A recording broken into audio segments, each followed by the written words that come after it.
Welcome back, everybody, to another episode of the Steel Target Paint Podcast. I'm Jeff Jones. And I'm Steve Foster.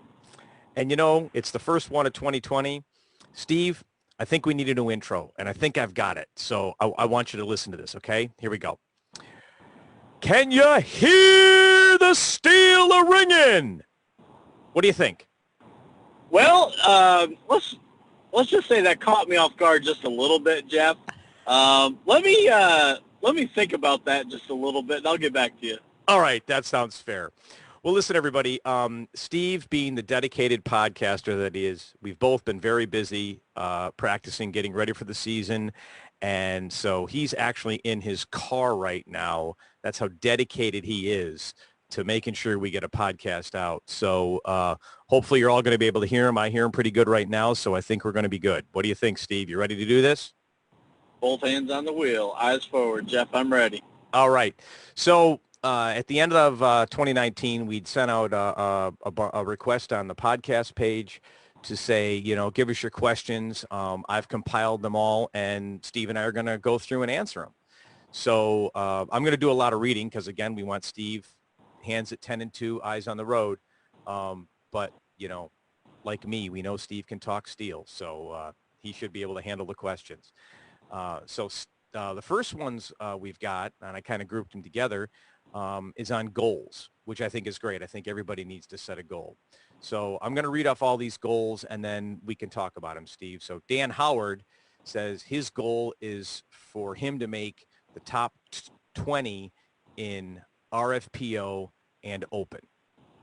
Very, very stout goals.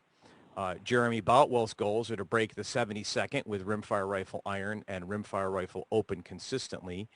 Wants to shoot in 3 state steel championships, 1 area match. Good goals.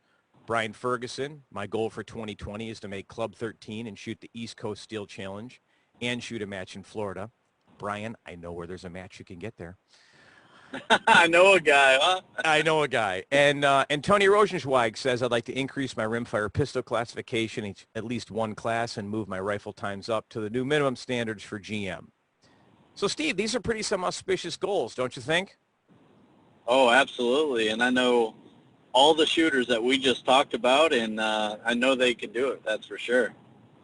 Let's talk about that. I think probably the toughest one from my perspective is Dan's lofty goal of being in the top 20 in Open. That's a really fast division. There's a lot of fast guys out there. There's a couple out there that people don't see coming. I'm going to throw a name out there, Jeff. Seth Fox. Oh yeah. Seth Fox he's the highest classified as of, I don't know, a week or two ago, the highest classified master class shooter in Open in Steel Challenge. So he's going to participate in the Georgia State match, and I think he's going to become a Grand Master. And boy, that list, there's a lot of fast guys out there, that's for sure. Well, you know, I haven't looked at the top 20 Open in a while, and I think you're right. I think that's a tough one because what you don't see is how many people are between 21 and the top master. Yeah. You know what I'm saying? There, you know, so you say the top 20, but, you know, that division might have 150 GMs in it. I don't know. I'm just throwing a number out there. Rimfire Pistol Open probably is up there. But, you know, when I read this goal, I kind of looked at it a different way in that I think it's a great goal. I think it's something to shoot for. But I think what Dan should be looking to do is to constantly increase his scores, and then that will get him, or decrease his times, if you will, and that'll get him to that top 20 list. Yeah, and, you know, even a seasoned shooter like myself, every time that I go to the range, specifically a local match, I'm looking to set at least one personal best because that helps fuel me to become even faster and faster, and I get more engaged in shooting. And, you know, here a couple weeks ago, I had the opportunity at the Georgia local match in Griffin, Georgia.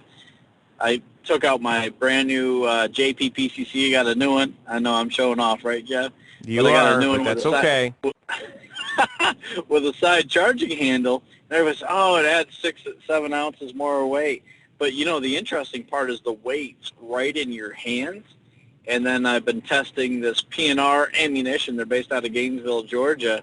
They've got a 135 grain competition load. It's 135 grain 9mm going about 840 or so feet per second.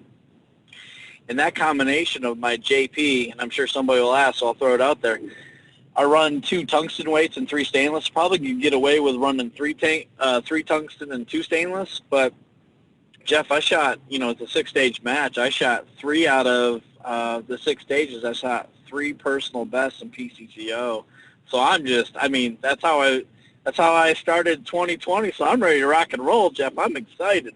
Well, that's awesome. And, for a shooter your caliber to continue to set personal best is amazing. I always try to set a goal of being within a half a second of my best time. If I'm within a half a second, I'm well within, to me, that range of saying, okay, I'm right where I need to be. And if I can set that personal best, that's fantastic. Because again, at some point, you're going to top out.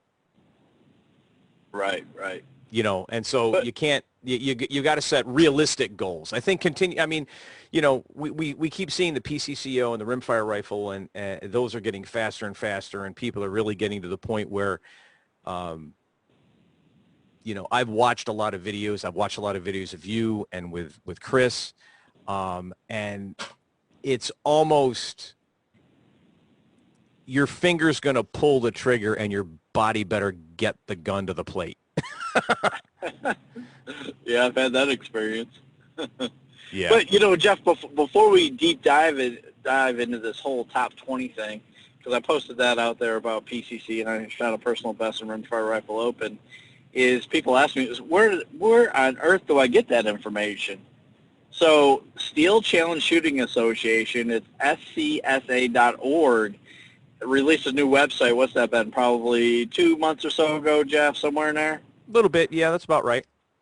Yeah. So the website has some great features. You can see what your classifications are, similar to the old one, but there's a link to hit top 20. So if you pull up the top 20, it's got every division in Steel Challenge as well as the different classifications. So you can see the top 20 in each division by classification. Yep. In fact, you know what?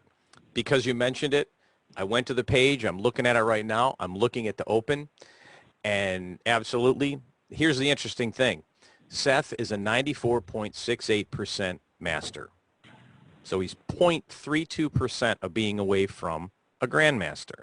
Now, the interesting thing is that 20th on the grandmaster list is Jessie Harrison, very much an accomplished shooter herself. Her percentage is 94.79. So it's not going to take much for Seth to get into that top 20 grandmaster level shooter. I wonder what it is at that level. It's probably, a half of a second maybe to get that little delta that he has left? Probably, if even that much. 94.68. I don't remember offhand what the summated peak time is for open. I could look it up, but yeah, he's really close. That's probably, like you say, a half a second. So Dan, good goals. So let's talk about Jeremy breaking 70 with a rimfire rifle and rimfire open consistently. Sounds like he's done it already, which is fantastic. Something I've never done. How would you tell someone to do that, Steve? To say, okay, to get the consistency. Well, I think that's kind of a funny story. I think Jeremy was talking about getting into the 70s, or was he talking about breaking? Oh, no, you're right. Break into the 70s. Okay, so he wants to get into that 70-second range. Reading is fundamental. Well, the other interesting part is he lives in Alaska. So I've seen pictures of him out on social media. It's negative 23 degrees while he's trying to practice. So, man, and you know what, Jeff? I did talk to him recently, and you'll never guess what. What's that? He's got a home range. Oh, way to go, Jeremy. Just, there's another one piling it on. That's right. That's right. Awesome. Yeah, I think the part about breaking into the 70s and certainly getting progressively better is when I've talked about, even when I've detraining, but I, put an article, it's been, I don't know, 3 years ago or so, I talk about shooting on the edge, and what the concept of the edge is being able to shoot at the best level that you can until your fundamentals start to degrade. So what that means is if I'm shooting on a particular stage, and I've shared this quite a few times, like when I shot Smoke and Hope at the 2019 World Speed Shoot, when I set the world record, I saw the dot on every single target as I pulled the trigger.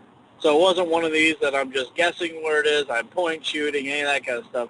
When we talk about shooting on the edge, it's to have that fundamental, because fundamentals is seeing the dot on the target or the front sight on the target and then pulling the trigger. But what ends up happening is people have this weird sensation in their head that they're not shooting fast enough, and so then they start shooting past what I call their edge or their capability, and they start point shooting and pulling the trigger when they think the gun's supposed to be there, and those kind of things. So somebody at the level that Jeremy is at, as long as he keeps shooting in that 85, 90%, or even pushing that edge, getting close to that edge of 100%, as long as he does that and he gets 4 good ones and then he can rip off a 5th one that's maybe well over the edge and maybe get lucky a couple of times, that's how he's going to be consistent, and that's how he's going to continue to shoot in the 70s, and who knows, with a little bit of work, time, effort, and guns that run in negative 23-degree weather, that's how he'll end up breaking the 70 mark and shooting into the 60s.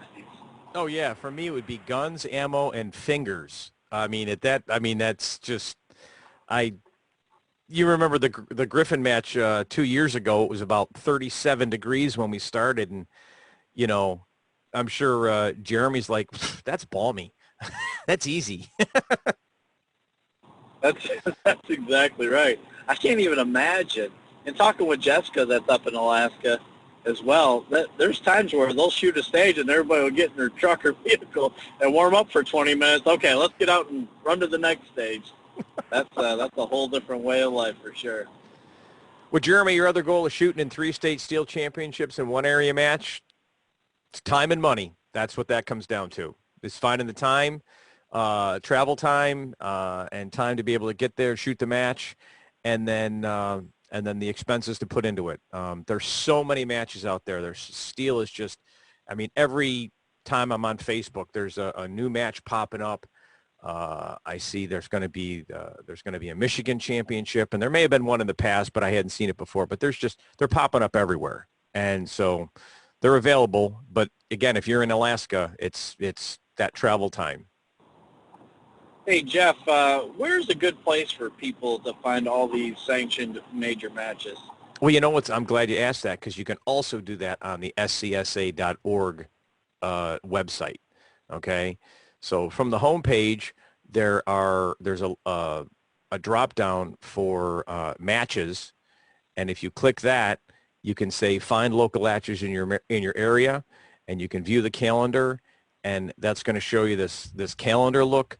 Or you can actually go in and find section, area, and national championships, and both of those are a calendar or a list, and so you can see your level 1, level 2, and level 3 matches, the dates of the match, and where those locations are. I'm looking right here at the state area match, and you've got, just going down the line, I'm not going to put the dates out there, Georgia, Tennessee, South Carolina. There's a Southwest Regional Steel, Indiana Steel, Great Plains Steel, and those are all before the World Speed Shooting Championships, which are going to be Memorial Day weekend in Alabama. So, and the list goes on from there. Okay, Minnesota, Missouri, the West Florida, Area 2, Wisconsin, Alabama, East Coast. There's an Alaska. I bet you he'll be at that state championship. So it's going to be, it's definitely a year for being able to hit those matches. All right, you mentioned the World Speed Shoot, and I promise this will be my one tangent for today. And we'll go back to the viewer questions, comments, and goals. Boy, that sign up for the World Speed Shoot this year, we crashed practice court, Jeff. Yes, we did. Did you get the error message when you tried to sign up? You know what's funny? I had two windows open, and I got it in one window, and I jumped to the other, and didn't get it there, and kept moving, and got my guns all registered. Wow, that was crazy. I don't know what the statistics were, but I think they had 500 guns sold out in 15 minutes. Something like that. I know after about 10 minutes there were 400 slots taken, because I did remember checking that. But yeah, when I first got registered, I was shooting 5 ISR guns because I didn't care what division it was in. I was just getting in the match. Now that's a good strategy. I haven't thought about that one before. Yep. First one got in and got my first day they wanted, and then, I'm fortunate. I'm not trying to shoot with anybody. I like, meet new people, and if I get to shoot with people that I know on the squad, that's great. There's a lot of people that are shooting 2, 3. They like to shoot with 4 of their friends. When Talladega, if you want to get a morning slot, you and your 3 friends are the whole squad, because they're only shooting 8-man squads in the morning. So I understand it can be tough, but yeah, I was there at about when did it open? I think it was 7 o'clock at night on a Saturday night, and at about 6:55, I kept hitting refresh, and it was like 4 minutes left, 3 minutes left, and then it was 27 seconds left, and then when I hit it, I had the registration page, and just start. It's like, get your number in and get paid. I don't know what we need to do in terms of USPSA and the Steel Challenge Shooting Association. There's got to be a better way to do registration. I will give you a peek behind the curtain, though. This is the first year that I think they changed around their, what the super squad looks like. I think they did it by, their different matches. Let's call it rimfire rifle, rimfire pistol, and yeah, they did the fire. the major match categories each have a super squad. Yep. So I was fortunate to get invited to a couple of those. I only took them up on the offer to do one. But the good part about that is you could register ahead of time, and it took my anxiety level down at least 1 degree. Yeah, it's and this, I just checked the numbers, okay? Don't hold me to this, but I think there's 704 slots, something like that, if you do the math. Let's just say 700 slots available. There's 25 spots left. So holy cow. It will be. That's amazing. Yeah, if everybody shows and shoots, it'll be the biggest match. It'll break the record from last year, which set the record. So, the availability of being able to shoot on Memorial Day weekend and shooting 2 sessions on Sunday and giving everybody Monday a chance to do a travel day really afforded that extra amount of shooters, which is great. I think it's fantastic. I can't wait for it. So yeah, I'm looking forward to it as well. It is interesting, though. There's a lot of scuttlebutt talk about, well, I wish it was back in California. I wish it was in Florida. I wish it was here. I wish it was there. The reality is that the Steel Challenge has grown, and the largest matches we've seen have been in the Georgia, Alabama area. So it'd be interesting if they do end up moving it next year or the year after, because I know Mike usually likes to move those types of matches around. It'd be interesting to see what happens in the upcoming years. Yeah, I think you're right. I think that Georgia, Alabama, South Carolina, there's a hotbed. We've got a pretty good following here in Florida, and so Georgia for me is 6 hours, 6.5. Alabama's about 9, well within my driving range, and you bring a lot of people in there. I'm not taking anything away from California. I have never been out there. I heard the range is amazing to shoot, and they probably have a lot of shooters out there. I just wonder if they have enough locals. I mean, that last match out there, granted it was, going on 3 years ago now, I think they had 350 guns, which is a great match, but, when you're pulling in 600, you just kind of look at the numbers and go, why move it? But only time will tell on that. Yeah, absolutely. All right, back to our regularly scheduled podcast. All right, so Brian Ferguson, my goal for 2020, making Club 13 and shooting a couple matches. So Brian, I'll tell you what's the easiest way to make Club 13. Buy a revolver or find a friend who'll let you borrow one because that's the gun that most people have trouble finding. Now, you may have a revolver and then you can find people, but, you know, I know so many people that, you know, did it to get a classification. You know, Steve, I know you bought a revolver. I bought one. I still love shooting the revolver. I think it's a hoot to shoot that gun. But that tends to be the one that's tough for people to make the investment in a gun just to make Club 13. So that's my recommendation. What do you think, Steve? Oh, I agree 100%. I think that knowing somebody that's got a revolver, it's one of those things, though, Jeff. When I shot it, I love doing it, but I want to be as good as I possibly can. And with a revolver, it's a whole different ball of wax. It's something that I think needs a lot of time and dedication to get really, really good at, to be up in that top, let's say, 20 of revolver shooters. Whew, that would take some time and effort, but it's a fun gun to shoot. But, you know, odds are in this community, if you don't have something, there's somebody else out there. Post it out on social media, get into a couple groups, people will loan you what they have to get Club 13. Absolutely. Well, you know, I'm it's very interesting you bring up the, you know, to break it into the top 20. So I'm doing a quick look here at the top 20 list for OSR. There's only 10 GMs in the world. So that should tell you how hard it is to get really good with that game. Here's the other interesting thing. There's only 15 masters. So out of all the revolver shooters, the top 20 only comprise they do comprise all the GMs and masters. So, I mean, it's clearly a division that a lot of people don't shoot. Again, I took it as a challenge. I have a blast with it.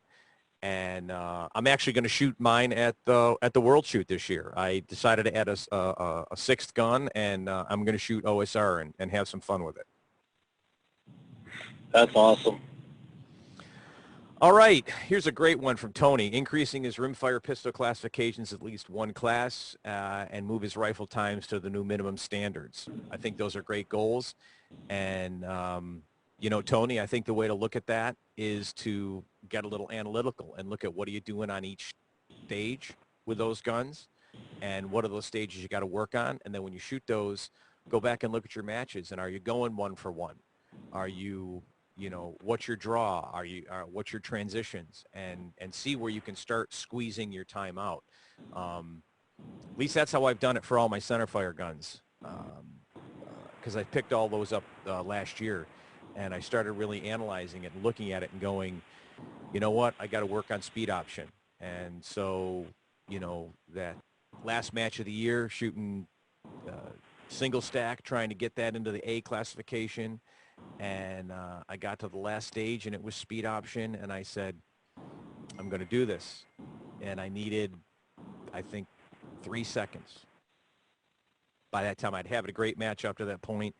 And I needed 3 more seconds, and I just said, you know what? Don't go fast. Don't try to go fast.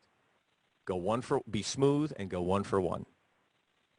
And I got 4.5 seconds and got my A classification and put the single stack in the safe. I love shooting single stack. It's been a while. I started messing around with these. I got a couple of Sig Legion X5s, and so my goal last year was to make a master class in carry optics, which I was able to do. Unfortunately, I haven't shot carry optics in a little bit, so I'm going to polish that off and or take it out of the safe, polish it up a little bit, and my goal this year is to become a grandmaster in carry optics. The tough part, we had Shannon Smith on the podcast, is the tough part is if you want to be one of the best at, let's say, Rimfire Rifle Open and PCC Open, you got to still train with those guns, and when you're training with those guns, it's tough to pick another one up to become a grandmaster or be one of the better carry optic shooters out there. So that's what I'm struggling with a little bit.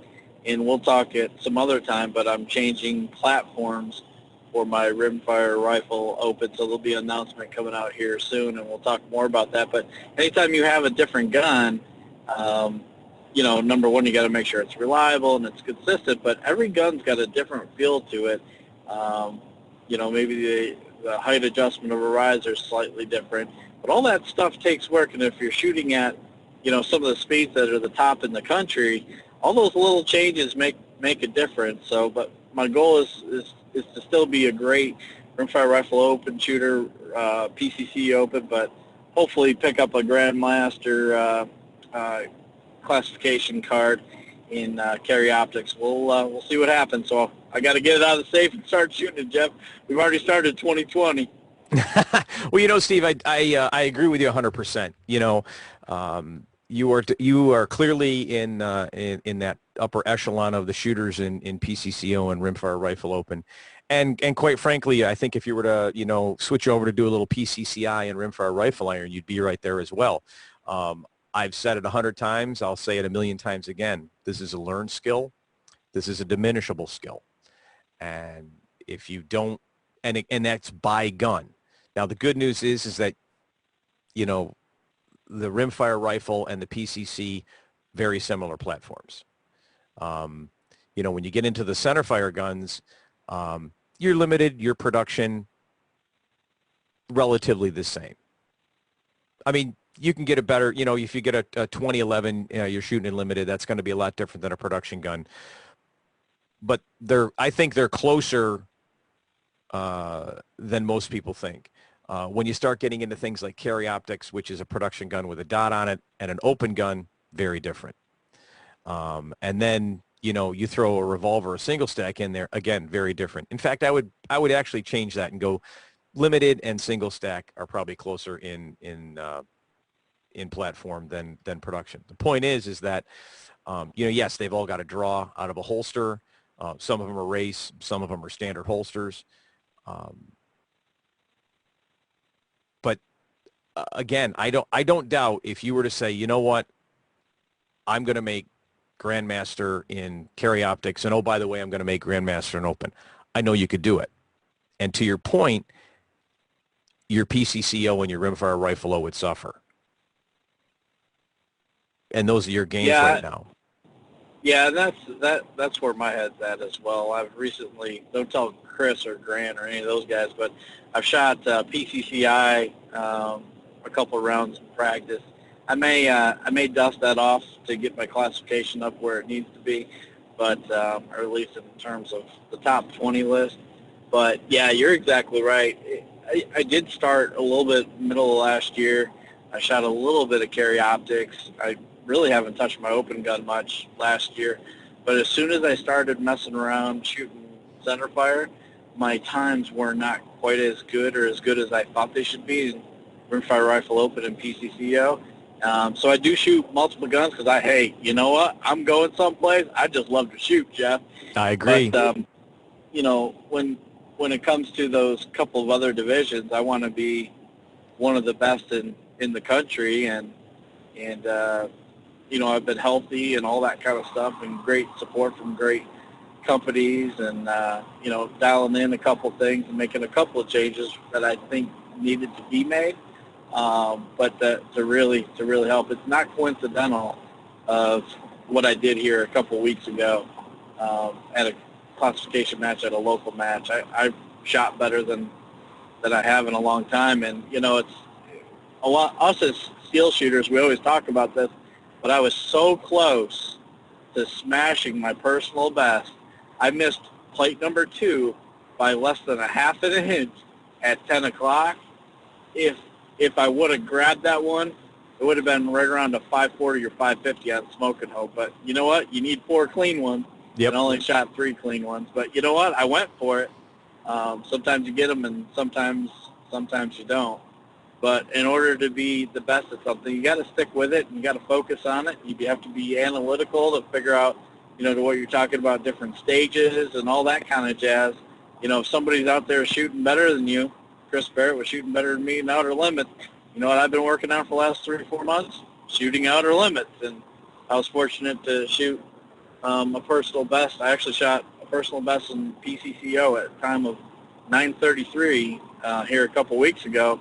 And, you know, if somebody would have told me a year ago I would shoot below a 9.5 with a rifle on outer limits, I would have said, you talking 2 strings or what?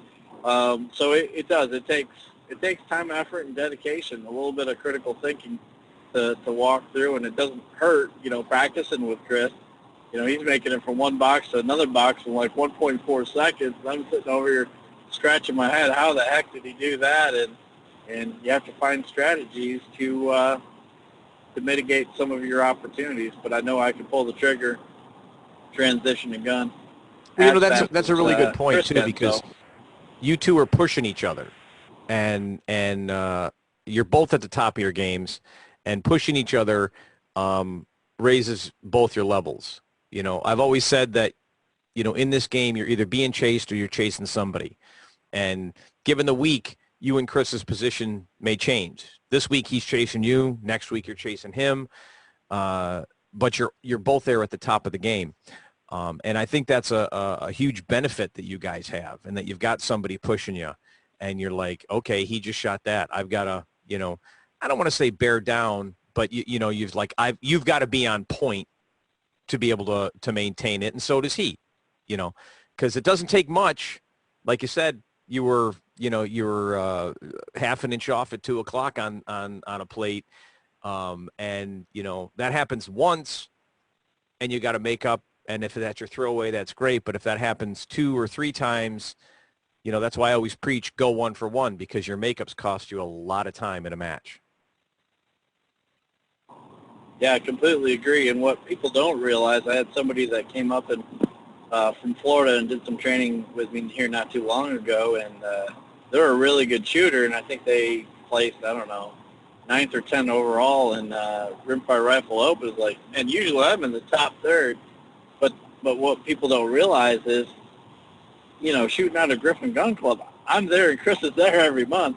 So you got arguably 2 of the top 3 rifle shooters in the country at a local match. And those that also shoot that, there's plenty of grandmasters around the Georgia area, and they are extremely, extremely good. And some of those folks don't realize if they travel to other states, they would be probably the fastest person at another local match. But yeah, this area of the country has some of the most competitive rifle shooters, let alone shooters in the country. Don't get me wrong, there's great people out in California and the Northeast and a couple of states over this way and that way. But if you look at, you know, classified shooters, there's a lot of great classified shooters in the Southeast, specifically in Georgia. No doubt. All right. So I really don't want to read this next question. But go ahead, Jeff. I know you want to. I know you want to. So Zach Grubb. Zach, thank you for the question. We really appreciate your support. Can you hear the sarcasm in my voice? I'd like to hear the details of building a home range. Well, Zach, you know what? I'm going to have to give this over to Steve because he's done it. I don't have, you know, just so everybody knows, I don't have a home range. I have a range I can go to and use and have access to, but, you know, it's not, I have to actually, like, get in the car and drive there. Steve has to, like, he could fall down this hill and he'd be at his range. Yeah, you know, what people don't understand, at least from my perspective, is how much money it really does take to have a home range.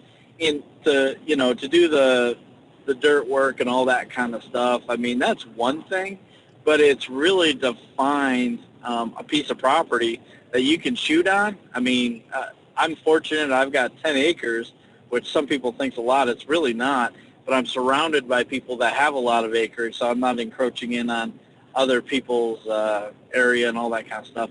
But whatever you do, when you're looking at a piece of property, make sure you find out what the ordinances are for your state, city, And then even as I found out recently, because we've looked around at, as I moved with the same company to a different location, we've thought about moving, is there are some counties that have county ordinances against shooting. As an example, the one that we were looking at that has a great school district and all that kind of stuff, it's got a county-wide ordinance. You have to have 25 acres or more of continuous property to shoot on, which is like continuous property. What do you mean by that? So if I've got 13 acres and Jeff, you happen to be next door and you got 12, that's not 25 continuous acres. That's 13 and that's 12. So you can have, I think it's either 10 or 15 if you want to shoot buckshot, but if you want to shoot a rifle or a pistol, you have to have 25 acres or more. So that's a pretty big deal. But to get a house on that type of property, we paid a fair amount of money to make that happen. But just be careful and make sure there's no ordinances. A great way of doing that, and Google can take you only so far, my recommendation is call the sheriff in the county, because obviously you got to be outside the city limits, because there's a lot of city ordinances against shooting. But call the sheriff, because you know what? The sheriff is the one that's going to respond to a call of somebody shooting on their property. Good point. So, good point. Well, been there, done that in terms of doing research. So that's number one, and then find a place that's secure and safe and all that kind of stuff. And when it comes to developing a range, is you always have to be clear, because more than likely, if you're the one that's creating a range, you're probably not going to be doing the moving around the dirt. What I recommend, at least 10, if not 12-foot berms on either side. And so, if you go with 12, sometimes they settle down to 10. But you want to make sure it's at least that, and there's a certain pitch ratio that I'm sure people will comment or post on. The other thing is to make sure that it's drained properly. One of the advantages of living in Georgia, there's a lot of local matches, so I've seen what you're not supposed to do, and there's some video of me standing in mud up past my ankles at a match in Georgia. But to make sure that the range is drained properly, and that shouldn't be that big of a deal, but if you go to do it after, it could be a pain in the backside. So I've got everything, there's a minimal elevation change that happens to my range. It slightly goes down, then slightly goes up, and then it's about a 1 to 2 degree goes to the left. And so just go ahead and make sure that you put that drain in. The other thing, and I think it took me 3 or 4 dump truck loads of stone, 57 stone, is what I put on my range, because I want to shoot at any particular time. I think that's a must, but, put down grass, that's fine. But I put stone down, so even when it's been raining like end of days here in Georgia, walk out of my range last night, and it is dry as can be. So the stone helps, but the drainage helps and all that kind of jazz. Well, Steve, there's also some inconsequential things when I came to your range that I saw that people don't think about to begin with, but as you've got it up and running, you realize it. And, like the one thing I remember when we were there at night, and you're like, hey, yep. And you'd had the range for a couple of months, and you're like, I just got these lights. And, so, daylight savings time, you're not practicing at night unless you have lights. Correct. So you've got that, you've got a nice little, I was going to say cabin, but it's really not. It's more like a little, help me, like a garage, like a tin garage. What is it, Steve? I call it a shooting house, and it's the weirdest thing ever if you've never been there. When I designed it, I wanted to have a place, number one, that you could sit down if it happened to be in the middle of the summer, to have some sort of shelter. So initially the building, it's 18 by 20 foot, and it, certainly has a roof. And then later on, after going through the first winter, I put 3 sides on it because of the wind and all that kind of stuff. So you can put a little salamander-type heater in there, and if it's 32 degrees out, it'll be probably 55 or so inside that little shooting area, which is great. But the other thing that I did that was a huge upgrade is I hand dug a trench, which that's probably the silliest thing I've ever done in my entire life. It's only 150 feet. At least that's what I felt at the time. Yeah, it's only 150 feet, but I dug it by hand. on Good Friday, actually last year, so it's been almost a year. But boy, that was a rough one. But to just have just a little bit of power out there, so I've got my large Diva fan. I can run a heater that's assisted by electric, because I've got lights inside and lights outside. I think that's all nice to have stuff. Worst case scenario, make sure that you've got a nice area and then it's drained properly, and then all the other stuff's a plus on top of it. But the other thing that I will mention, and I was a little bit landlocked because of where, let's just say my wife wanted me to put the range, because I had a whole other area set up that was going to be a lot bigger. We've got an upper pasture. That's where it was going to go. But is to take into account where the sun rises and where the sun sets. Good because point. You don't want to be like you're in frostproof where the sun comes directly face over the top of the berm. We maintained a lot of the natural trees in the area, so if you're driving by my house, and even people that pull up to it, you wouldn't know it's where it's at. So it was a little bit discreet. But if you've got a blank canvas, be very mindful. You really want your range to run north and south as much as possible, so the sun will come up on one side and set on the other side, so you never have a situation where you got a sun directly in your face. Because you can take a lot of things, a little cold, a little heat, and all that, but nothing's worse than having the sun right in your face when you're trying to practice. And more than likely, we shot our Wyoming Antelope Club match this weekend, and you've been there. We've got covered bays, but the bays do have openings for ventilation, and right. I get down to 5 to go, and plate 2 has the full power of the sun on it. Yeah. Oh, yeah. And, and it's like, what are you going to do? Wait an hour to shoot? No, you got to shoot it. So I get up there and I'm like, okay, and I'm shooting, I was shooting open, and okay, I can see the dot on 1, and I lose my dot on 2. Well, you just got to do it. And oddly enough, I shot a pretty good 5 to go. And I think part of it was, again, I was like, okay, I have to stay focused, which I should say that every time I shoot. But yeah, good point on the north-south. All right, Zach, if you have any other further questions about home range, we'll be giving out Steve's number later in the pot. No, I'm kidding. Get a hold of Steve, and he can help you with all those intricacies. Good question. Hey, you know what else is going on, Jeff? What's that, Steve? You know what Chris Barrett's building right now? If you say home range, I'm going to poke him in the eye. Well, it's not at his home, but it's on his grandparents' property, so it's his own home range. Fair enough. That's awesome. Good for Chris. He's going to break 55, little punk. Hey, somebody's got to do it, right? No, I say that with the utmost respect. I think it's great. I looked at the numbers the day after for the World Speed Shoot, and over half the match is comprised of rimfire pistol open, rimfire rifle open, and PCC open. So there's over 330 shooters just shooting those guns. It's pretty amazing. That is amazing. All right, next topic. Good one from Nick Brandt. It's talking about juniors. He says, Nick Brandt says how they balance everything: school, homework, shooting, other extracurricular activities. And Aubrey Hansen says, I'd like to hear from the juniors as well, how they practice, what they do to prepare, and more importantly, what they do to keep it fun in practice and at the match. And then finally, another wonderful person with a fantastic last name, Rhonda Jones.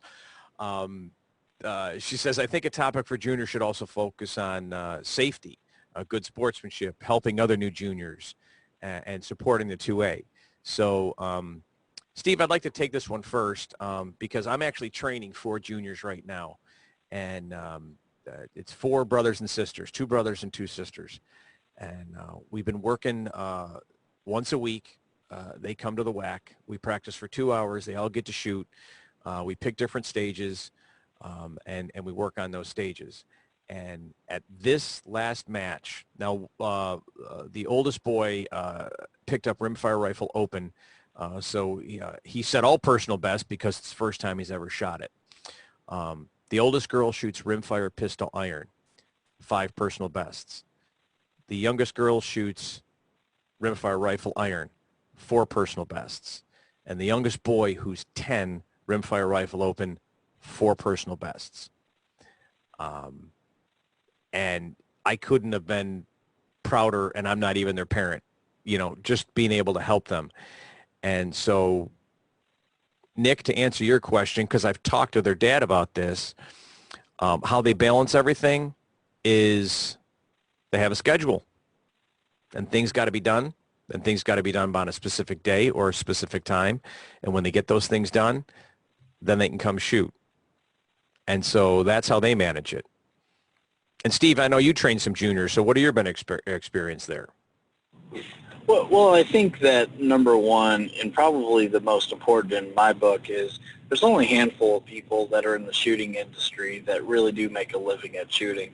So keep that in the back of your head or back of your mind, is that there's, somebody told me a long time ago, it may sound silly, but you got to make the main thing the main thing. And what they meant by that is that, shooting is so much fun, and it's a big social thing, and it's competitive, and, maybe if you get really good, you can get some free stuff and represent companies and so on and so forth. But at the end of the day, I mean, Christian Saylor is a good example. What's he doing? Did he quit school because he won every area match and Open in U.S. Nationals this past year? No. You know what? He's getting a job, and maybe he will work in the firearms industry. But Cassie Bear is another example. She is such an amazing young lady, and she put shooting on hold, and she's one of the best open female shooters in the country. And she said, you know what, a month or so ago, put out a post, said, look, I'm setting down the gun competitively. There's another junior shooter. I won't mention their name, but we're affiliated with them that because it's not my business to share because they haven't shared it publicly yet that I'm aware of.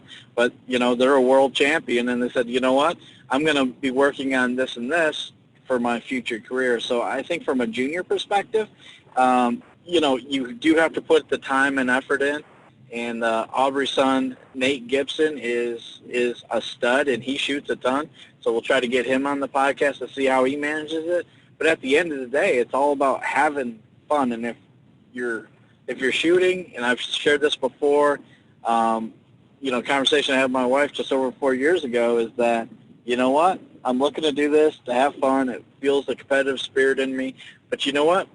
The moment it stops being fun, I'm done. I'm out. It's there's too many other things in life to worry about, and this is one of those things that's meant to be fun. So it's not fun for you, stop doing it, or put the gun down and do a reset. Fantastic advice. I tell everybody, this is a game. This is a hobby. You will spend more money than you'll make in this game. And if you're not having fun, you have to stop and look at yourself and go, why am I spending money on this? And you can get mad at a match that you had a bad match, or you had a bad stage, or even had a bad string. But if you let that get to you by the time you leave the range, you need to evaluate why you're doing this. Because it just doesn't matter.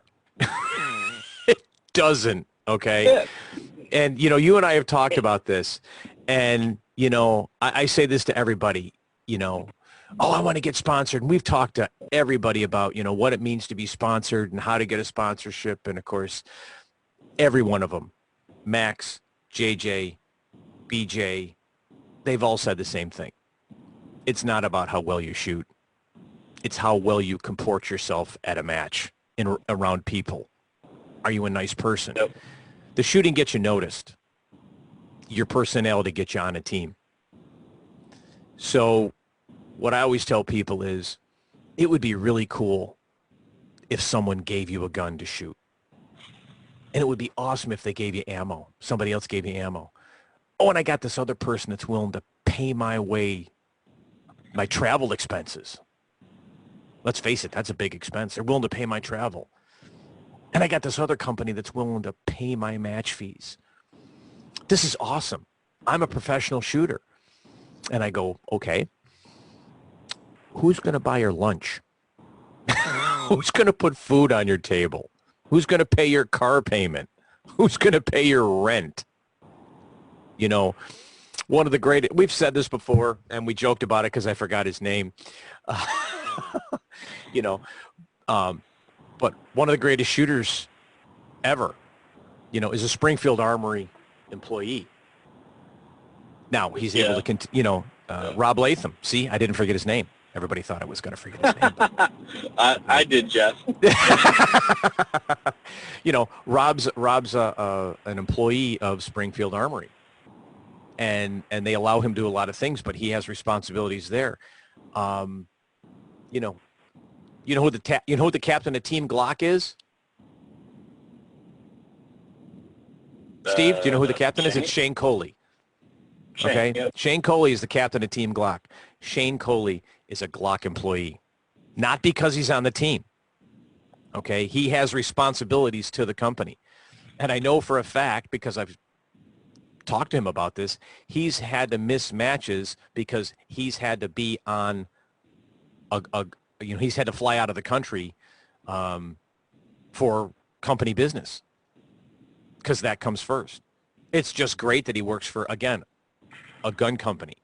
So, you know, when we talked to Mike Foley, I thought he really put it in perspective.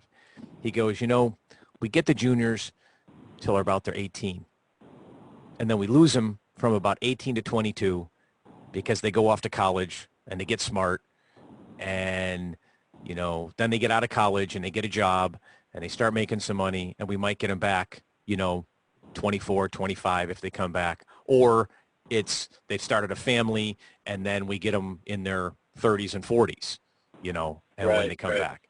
And he goes, that's what should happen. You know. Mm-hmm. So I think it's great. I think it's great for the people that are able. You know, we can probably put our heads together and come up with 5 people that actually make a living from shooting, and most of that is because let's face it, you go to the World Shoot, you're going to win a little bit of money, but it's pocket change compared to supporting yourself throughout the year. But you gain a lot of credibility. So a lot of people will make the money because they're able to then, you know, they've improved their credibility and they train. You know, I don't know. I don't think there's a cash prize. Like even if you are the IPSC world champion, you know, this year's team, I don't think it's been announced, but speculatively it's Christian Saylor, JJ Racaza, Casey Eusebio, and Shannon Smith. Those are some top names in USPSA/IPSC Open. I think they're just going to get a cup that says thank you for winning. It's not like they're going to win $10, $20, $100,000. Right. You know. And there's some other disciplines out there, and I think a lot of the big money is not where it used to be. But a couple of years ago in 3-gun, you could make $20,000 winning a major match. But it's different. You know what I think happens is look, at the end of the day, if you want to go out there, have a good time, you want to be competitive at something, and maybe you're not able to play basketball. I used to like play basketball. I used to love playing lacrosse, but I don't have that anymore in my life, or have the desire to get beat up all the time. I used to love that, but not anymore. And then, you know, hopefully you can take your brothers, sisters, cousins, kids, grandkids with you and introduce them to a sport.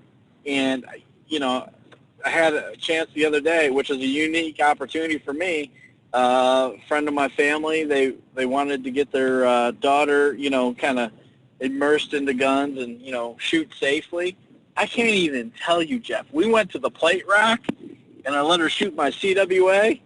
Oh, my goodness. She went 1 for 1. She's like, oh, man, this is cool. And then she kept getting faster and faster. And the smile on her face. To me, that's what shooting's all about. That's people forget from time to time what we're out here doing. It's to have a good time, exercise our Second Amendment. I'll get on my Second Amendment soapbox if you want to. Oh, well, But, you know, we're all right there next to you, Steve, so make some room. But there's been people out there that have posted recently about some of these junior shooters, whether it's a SASP or Steel Challenge or Rimfire Challenge or whatever it is, that people are cheating in times and blah, blah. And I've had this direct conversation with more than one person about accepting times they shouldn't and, you know, hits and all that kind of stuff. It's, you know, don't get me wrong. People are going to make mistakes and there could be an oversight. That's not what I'm talking about. What I'm talking about is you're claiming that they're hits and you're shooting so fast and there's only 2 hits on a plate that should have 5 on it. This is about who you are as a person, Integrity. and character, and the integrity in the rest of your life. Again, I'm not going to sit here and say that there are not you know, situations that sneak by the goalpost or whatever. I've had one of those, and I've had conversations about it. But, you know, at the end of the day, we're out there really to have fun. And to me, do I really? Don't get me wrong. Am I out there to win it? Absolutely. Who's not? But if my plaque says third instead of second or first, that's not going to emotionally disrupt me. It's, okay, what do I need to do to get better? And it's all about that continuous improvement. But to balance it, Nick, that's a great question. I think, you know, with your daughter being in dance and those kind of things, it's all about balance. But as soon as you have to force your kid to do something, well, you're probably doing it for you and not for your kid. And that's why both of my kids have shown interest at one point in time in shooting, and I'm there for them when they want to do it, but I'm not pushing them. I do ask them if they want to go out shooting periodically. My oldest daughter, she's been wanting to come to the gun range with me. She's a little nervous about shooting, but you know what? I'm not going to put a gun in her hand if she's nervous to do it. When she's ready, she'll tell me that she's ready. And, of course, she wants a CWA, but you know how that goes. Only the best for her. You can't blame her. Steve, you know, she's your daughter. You cannot blame her for that, okay? You know, but no, I think you know, you said it very good, Steve. And I think again, this is a game. This is fun. Getting on the integrity stuff. I think there's honest mistakes that happen, okay? Let's face it, you're at a local match, and if someone's willing to stand up there and run you, who may not be perfect in the commands, and you know me in the commands, okay? Kind of a command nerd. I like to hear the right commands, but I also understand if somebody doesn't understand the commands, hey, instead of getting mad, maybe I can help them, okay? My point is that there's going to be honest mistakes. There's going to be that person that, you know, you run well, I'll use the example of what happened to me at Florida State, okay? First string, rimfire rifle open. I get up there, speed option, and a good friend, David Cunningham, goes 1.8. And I looked at him and I said, David, there's no way I shot a 1.8. That's not in my wheelhouse. And he looked down at the timer and he went, it only picked up 3 shots. I said, I'd like to shoot the string again. He said, absolutely. And then he made a little more diligence to make sure the timer picked up all the shots, and life was good. Now, I could have been the person that stepped back, and I'm not saying I'm such a great person, but let's face it, in all the shooters that everybody knows, everybody can pick out at least one person who wouldn't have said anything, and they would have taken that 1.8. And that's not me. But that wasn't David's fault. It just happened. Your point on hits. How many times? Oh, that's a double. It's a level 1 match. Okay, it's a double. I'm not going to complain, you know. But we've also, I think, been on the reverse side. There's been a couple of times where, you know, you're getting into it and you're fast and you didn't see the hit, you didn't hear the hit, but you kept going and you're waiting for the RO to go and 1, and they don't say it. And you went, oh, I must have hit it, and you move on. You know, it's also not your job to sit there and question that kind of thing. I mean, have you ever had that situation, like, where you go, okay, the time was within my realm of what I can shoot. I thought I missed it. Maybe I nicked it. RO heard it. I'm going to move on. So it's interesting. When I shot that PCCO time, I think my third string was a 307. My last one was a 301. When I came through, I was coming through pretty hard from plate 4 to 3 to the stop plate. Plate 3, man, it was one of those, because once you shoot that fast, if you hit something or not. If you shoot and make sure that the dot or front sight's on the target, I was shooting an open gun or my PCCO, and I came through there, and the timing was right. I didn't see it. I didn't hear it, but I knew I hit the stop plate.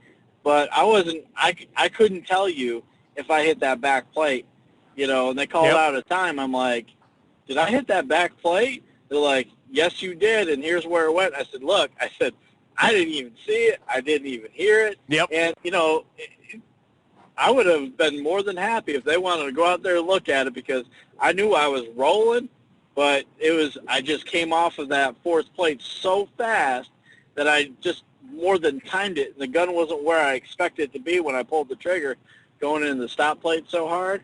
But you know what? Do you have to do that as a shooter? No. Is it the RO's responsibility to make sure that, number one, you hit it and they score the correct time? Absolutely, especially at a major match, a state level or higher. But even at a major match, and you RO'd me at the World Speed Shoot, I'll be talking smack while I'm shooting, because I like to stay loose and I like to have fun, Yep. But it's people that take this stuff too serious. Don't get me wrong. When I say too seriously, safety's paramount. Safety's number one. Absolutely. That has to be the most serious part of the game. If you want to joke around and all that kind of stuff, I got no issue with that.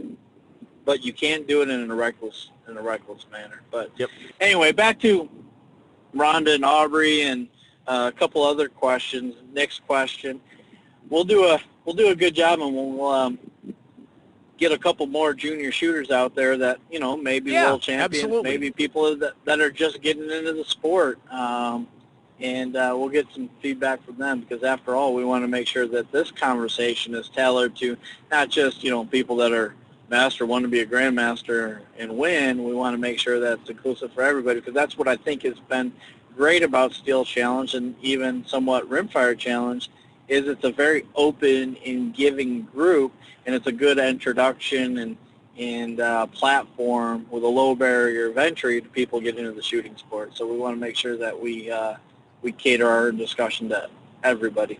Absolutely. I want to touch on one point, because you brought it up, and because Aubrey had asked, how do you keep it fun at practice? And, you mentioned the plate rack. And I think the plate rack is an amazing training tool.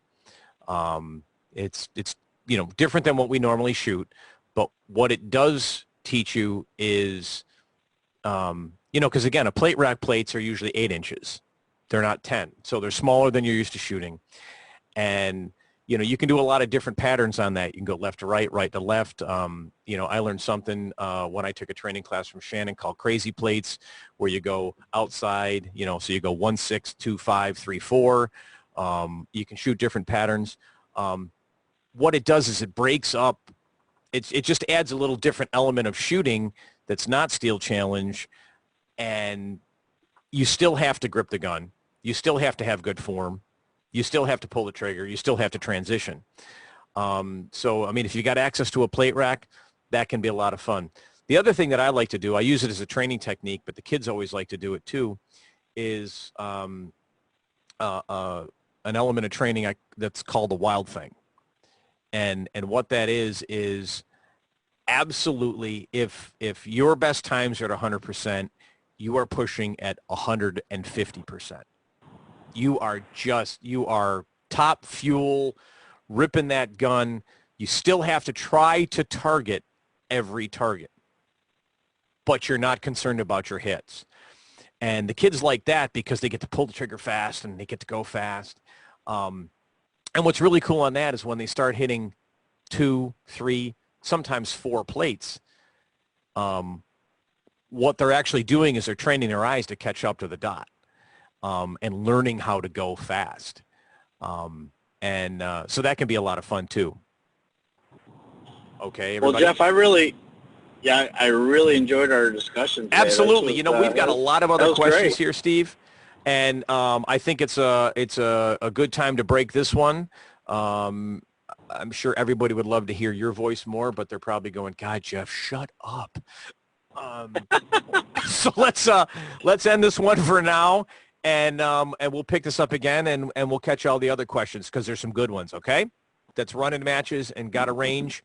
Get on that auto renewal program.